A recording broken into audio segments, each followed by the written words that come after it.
trouve à Strasbourg, en France, devant le bâtiment du Parlement de l'Union européenne. Ce bâtiment a été conçu d'après le tableau du peintre Bruegel qui représente la tour de Babel, tour inachevée, et il a été construit de façon à représenter un édifice inachevé. Pourtant, il est bel et bien terminé.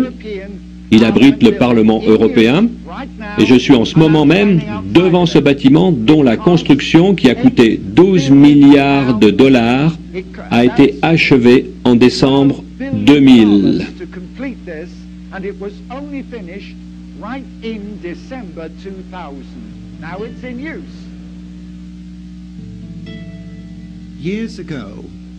Il y a quelques années, lorsque les politiques européens voulaient faire connaître l'objectif qui soutenait la création de l'Union européenne, afin de nous convaincre d'en faire partie, ils ont lancé une publicité basée sur le tableau de la tour de Babel par le célèbre peintre Bruegel en 1563. Le bâtiment du Parlement européen a été créé d'après cette peinture. Regardons attentivement l'affiche. On remarque Babel, accompagné de ce slogan en français, plusieurs langues, une seule voix, ce qui est l'inverse du jugement de Dieu sur Babel. Notons aussi que les étoiles à 5 branches du drapeau européen ont été renversées. Pourquoi? Parce que c'est un signe occulte connu. Quand les pointes sont vers le bas, cela représente la tête du diable avec les cornes. Regardez aussi le drapeau européen avec ses 12 étoiles.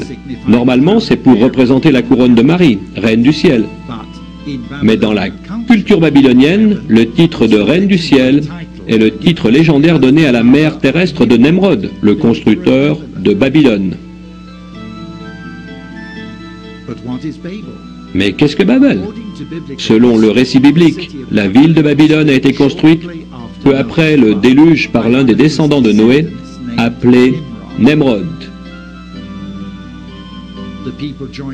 Les hommes se sont rassemblés afin de se donner un nom et d'accroître leur puissance, et ils ont construit une grande ville qui avait en son centre une grande tour, un temple appelé Babel.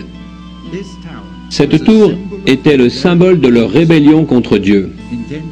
Leur intention était d'atteindre le ciel pour prouver qu'il n'y avait pas de Dieu, ou s'il y en avait un, la tour serait assez élevée pour qu'ils échappent à un second déluge, conséquence de leur péché. Dieu détruisit la tour de Babel, et la ville devint célèbre pour ses péchés et sa rébellion contre Dieu.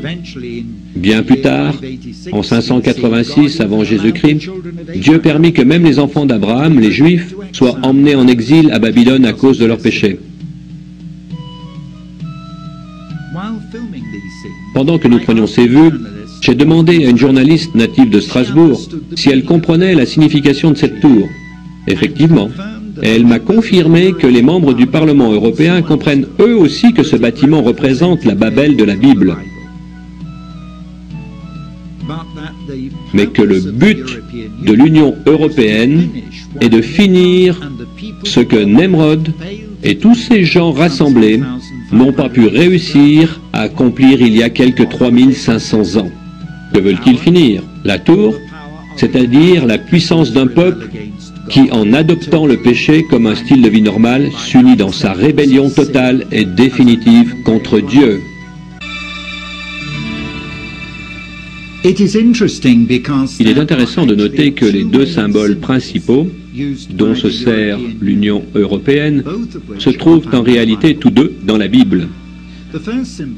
Le premier que nous avons vu dans la première partie de cette vidéo se trouve à Strasbourg, où a été construit le siège du Parlement européen sur le modèle de la tour de Babel.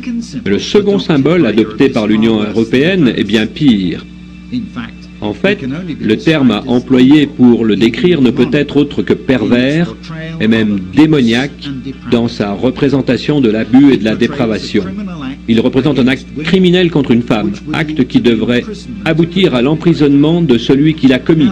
Vous êtes choqués et je vous dois une explication.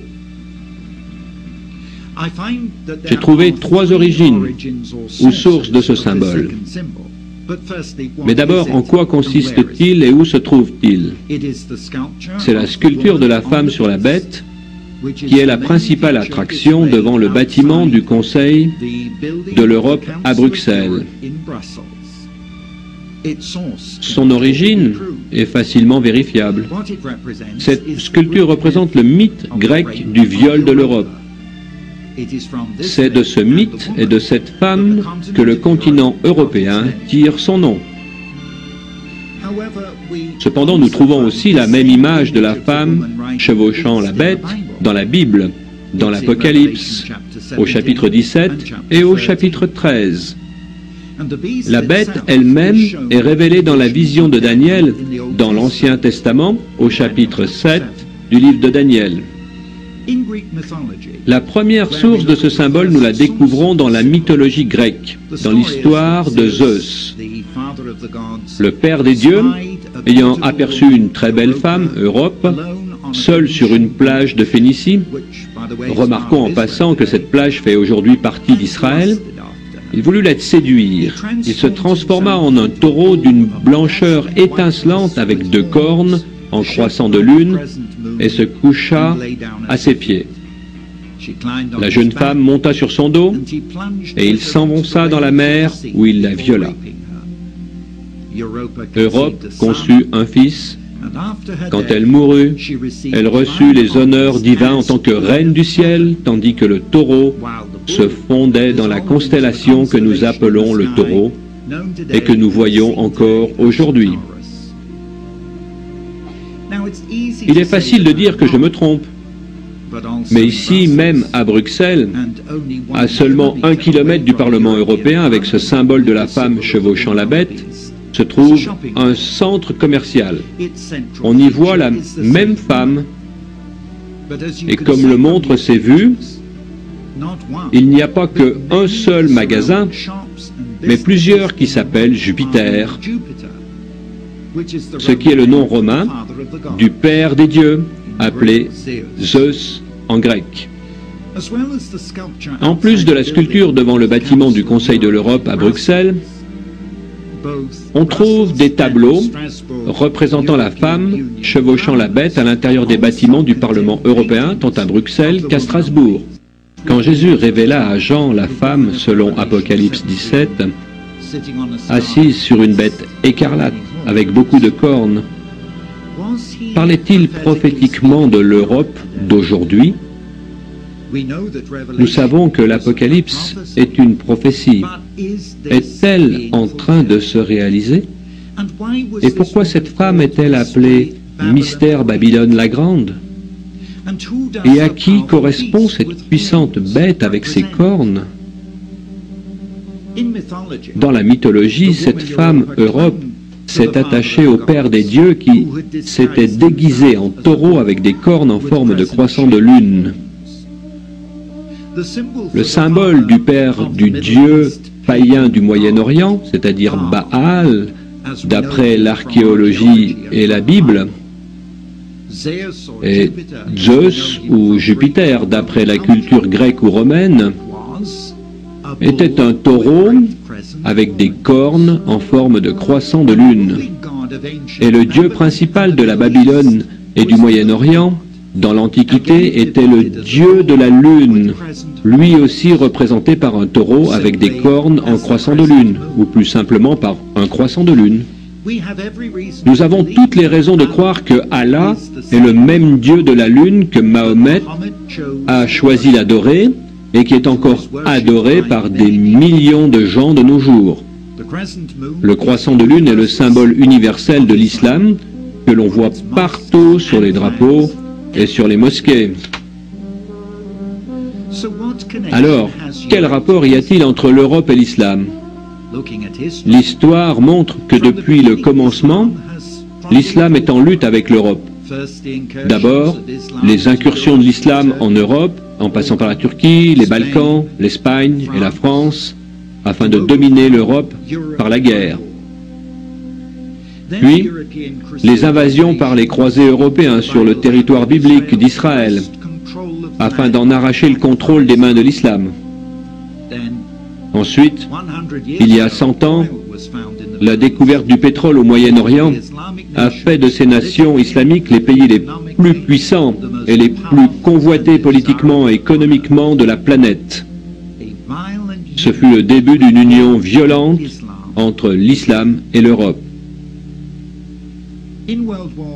Pendant la Première Guerre mondiale, les armées européennes se sont battues entre elles au Moyen-Orient. En 1917, pendant que les Français et les Britanniques repoussaient l'occupant turc et allemand d'Israël et de Jérusalem et des territoires voisins, le gouvernement britannique a négocié à la fois avec les Juifs et avec les Arabes afin d'obtenir le maximum de soutien, créant ainsi les origines des conflits actuels.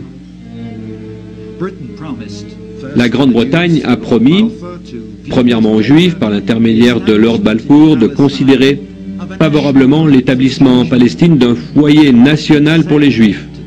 Deuxièmement aux Arabes, par l'intermédiaire du commissaire britannique en Égypte, de reconnaître et de soutenir l'indépendance des Arabes par rapport aux Turcs. Cette union violente entre l'Europe et les nations islamiques, qui a commencé à la Première Guerre mondiale, a pris une autre tournure à la Seconde Guerre mondiale. Le 30 novembre 1941, le grand mufti musulman de Jérusalem a rencontré Hitler pour passer un accord. Les Arabes musulmans apporteraient leur soutien à la guerre hitlérienne à condition qu'après avoir éradiqué les Juifs en Europe, Hitler éradiquerait le foyer national juif en Palestine. Arafat, avec qui l'Europe traitait aujourd'hui, est le petit-neveu de ce grand mufti qui a passé cet accord avec Hitler. Depuis la Seconde Guerre mondiale, l'union entre l'islam et l'Europe se poursuit. Une invasion pacifique de l'Europe est en cours. On accueille travailleurs immigrants et réfugiés. L'Allemagne compte 3 millions de Turcs musulmans. La France a 5 millions de musulmans nord-africains. Le Royaume-Uni compte plus de 2 millions de musulmans en provenance de ses anciennes colonies et d'ailleurs. En Grande-Bretagne actuellement, l'islam est la deuxième religion et celle qui grandit le plus rapidement. En Europe, l'islam s'est propagé grandement. Il a été accueilli en toute liberté. Des terrains ont été accordés gratuitement pour des mosquées et des écoles. Tandis que dans les pays islamiques, la culture européenne est réprimée et que l'exercice de la foi chrétienne y est interdit par la loi, nos pays européens ont peur d'offenser l'islam. Nos responsables chrétiens européens font des avances aimantes dans la pluralité de la foi envers le dieu babylonien de la lune, Allah, et le reconnaissent comme une révélation autre mais égale du Dieu de la Bible. L'Europe, l'islam et Israël. L'Union européenne, continuant la tradition d'Hitler, fait partie de ceux qui apportent le plus grand soutien politique et financier à la Palestine d'Arafat contre les Juifs. L'Europe, mois après mois, finance les organisations terroristes d'Arafat à hauteur de dizaines de millions de dollars, pris sur les impôts des Européens. L'Europe serait-elle cette femme sur le point de se faire violer par le taureau, l'islam, qu'elle chevauche?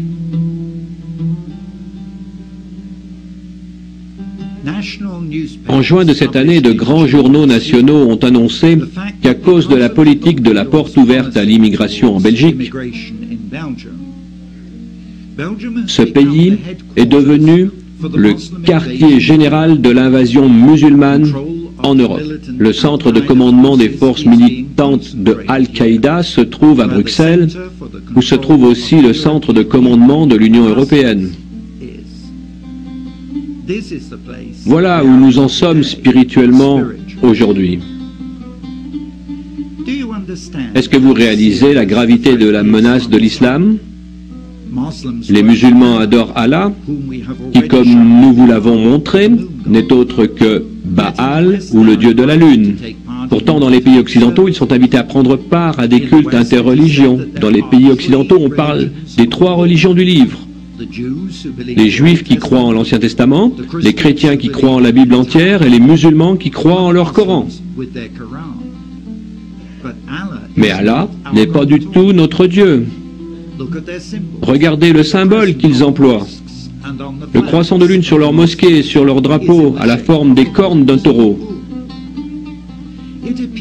Il semble bien qu'ils adorent Baal, un taureau, le diable lui-même. Et quand on fait la comparaison avec les symboles en Apocalypse, chapitres 13 et 17, le viol de l'Europe par la bête, c'est encore à cause de ces cornes que la bête prend de l'importance.